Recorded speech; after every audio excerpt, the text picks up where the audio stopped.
So howdy folks, today I thought I'd take you guys on a little adventure. For the last 15 months, I've been converting this bare-ass naked Ford Transit cargo van into a total adventure mobile with all the systems I could probably think of. It's challenged me creatively. I'm very happy with how it's all turned out. I think it's 99% done, finally, although I keep finding stuff to do. But in any case, I thought it's about time I show you guys the fruit of my labor.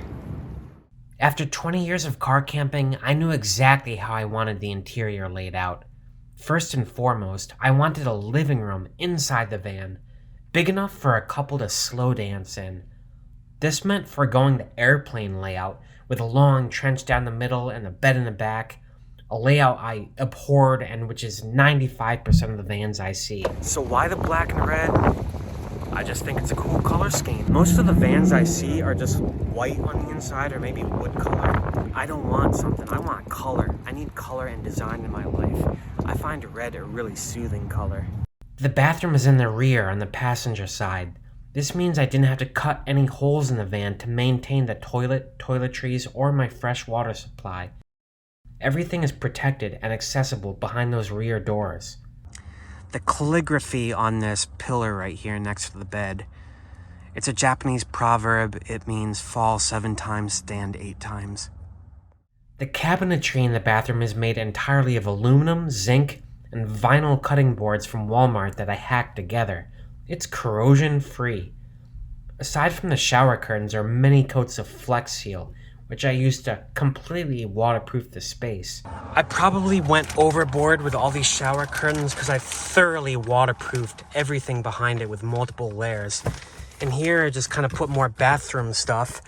And over here, another quick access netting type thing that I just use for my shampoo and shaving stuff. I put the shower knob down low so I can hang the shower head for an outdoor shower right here in this hook. And as you may have noticed, I only installed 2 windows in my van, both of them by Rec Pro. I have one right here to let some light into the back of the van, and I have another on the driver's side, and this is the side that faces the sidewalk. You can walk by and not really notice that someone's living inside. I've also avoided thus far putting anything on the roof, solar panels or roof rack. I'm trying to keep my roof bare. I just think it looks nicer. So far, charging my house battery through the alternator has done everything that I needed it to do. It's very important to route the exhaust from your gas or diesel heater away from your van. I initially had it going up and underneath, and the shop I was working with chastised me for it. Aside from that aluminous Nerf bar, I also got this aluminous tire rack and ladder combo. I definitely needed a ladder to get up onto the roof, but I did not want a ladder on the side of the van, which is also popular. It just gets caught on branches and kind of makes the whole thing wider. My bed sits on aluminum scaffolding, which I showed in an earlier video. It sits over the water tank, plumbing system, and has my dresser drawers built into it. Every square inch of space beneath the mattress is utilized. The mattress itself is a trifold memory foam thing I bought on Amazon, and it is so comfortable. Originally I thought my head would be back towards that end, so I built that heavy-duty barricade to lean against. Instead, I find I mostly sleep with my head down here. That's because everything is within arm's reach here. My lights, my meters, my gauges. That's an important thing to consider when building your van. You're going to want everything electronically within arm's reach at night. One thing I also really wanted was to have all of my meters and switches and remotes and everything kind of in one place and not just scattered around the van. Down here I have my major light switches for all my DC powered lights. Right up here is my AC outlets, and up here is my inverter switch, so if you want to use these you have to flip this switch. Here's my Rixon thermostat, which controls my heat, and up here my Victron energy battery monitor.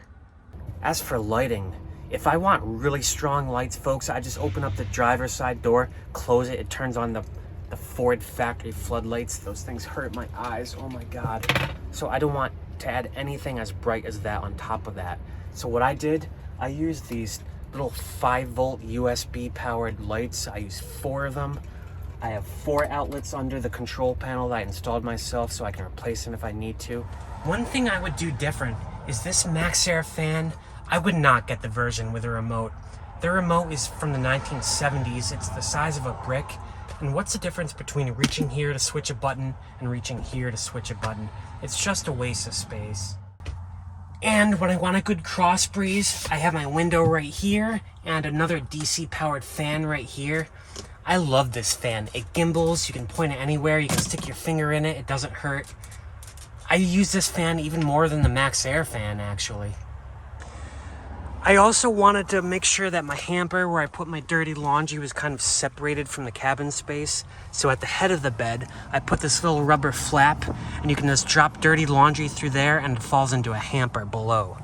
It was really important for me to have a comfortable space to work on my laptop or just to sit down and write or even use as a tabletop for eating. I built this right here, which basically serves as my desk. It has a removable desktop that I can take out and use as a lap table, and it sits on the same screws that bolt the drawer slides into the drawer. And this, folks, is what it's like to be working in here at night. You can see my office.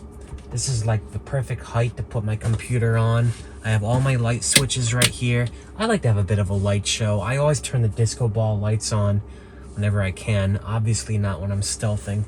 But yeah, it's pretty cool. Everything is within arm's reach. It's comfortable. I like it in here a lot. Right above my workspace is my library of all my photos and artwork and stuff I saved. Up here is a second drawer that I use for bedding and sheets, and it attaches with a heavy-duty magnet right here. Up here is a little panel that attaches with Velcro. Right now I'm using it for storing my portable TV and mail and stuff. Down here, these were the best things I ever bought on Amazon. This quick access netting stuff. You can just kind of reach in and grab stuff. In here, you say I put my books and files and stuff like that. I basically used one of every type of latching device I could think of. I used magnets, Velcro, a lip, marine latches, the quick netting stuff, and a door. Underneath the desktop is an open space I currently use to store my Starlink dish. I need to keep this space open because this hatch swings up to reveal my batteries and my important guides. I don't think I've ever wound down my house batteries below 90%. 500 amp hours has proven to be more than enough. I also keep a bag of all my extra fuses and manuals that came with stuff back here. I tried to preserve some of the wall panels that Ford gives you. There was something in here that I just kind of lined with plastic to make it more or less waterproof, and I store something in there, electrical cleaner type stuff.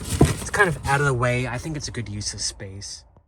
But all my master kill switches and fuse boxes are in this compartment right here. It was important for me that all my electrical components be labeled, switched, fused, and also space efficient.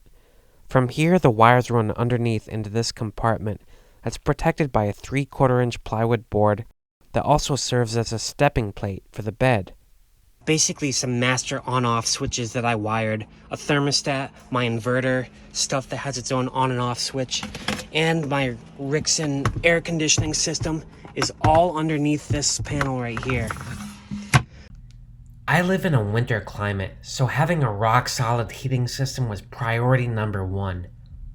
I use the Rixon hydronic heating system, which taps in the car's gas tank and provides hot air and hot glycol, which runs through PEX tubes in the floor and the wall of my van.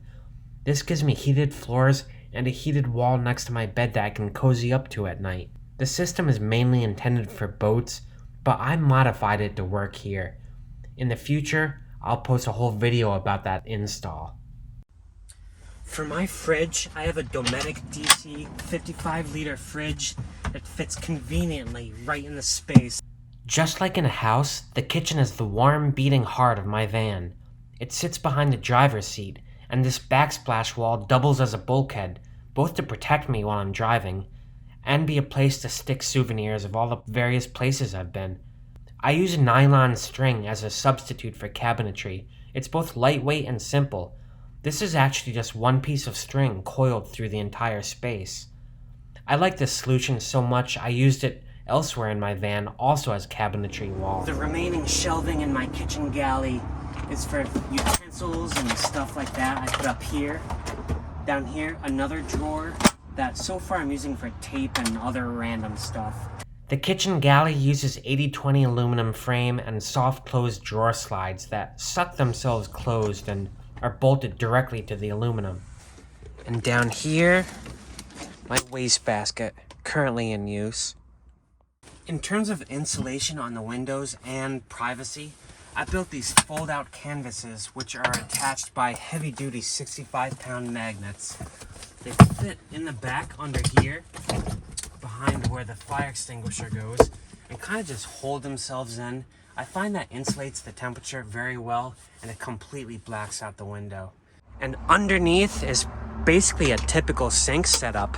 I have my hot water heater right here, a plumbing manifold, which drains into a master drain that also connects to the sink. Yeah, the sink runs perfectly fine. I attempted to keep most of my plumbing inside a Tupperware container that sits over the water tank. This is to stop any potential leaks, or at least contain it. That hasn't happened yet, and I think a huge part of that is sticking to PEX pipe as much as possible. Since my plumbing involves hydronic heat, tubes that run under the floor, it was important to make sure that all my floor panels are removable. I also coated the underside in reflective tape to help conduct the heat. The pump didn't have a master on-off switch, neither did my fridge. That seems to be a thing with DC appliances. They just don't put cut-off on-off switches. They're basically always on. I didn't like that. I didn't want to trickle drain my battery like that. So I wired my own master cutoff switches that I put underneath this walking board right here. If I lift it up, we'll take a look. Thorough insulation, in my opinion, is just as important as having a gas or diesel heater. I use Thinsulate, which is a synthetic wool covered by a layer of Reflectix, which bounces light and heat off of it, followed by a 1/4 inch of Green Guard, and covered that in Gorilla Tape. The ceiling panels were a chore and required installing 42 rib nuts, but it was so worth it. The van retains heat so well, and I think it looks really cool.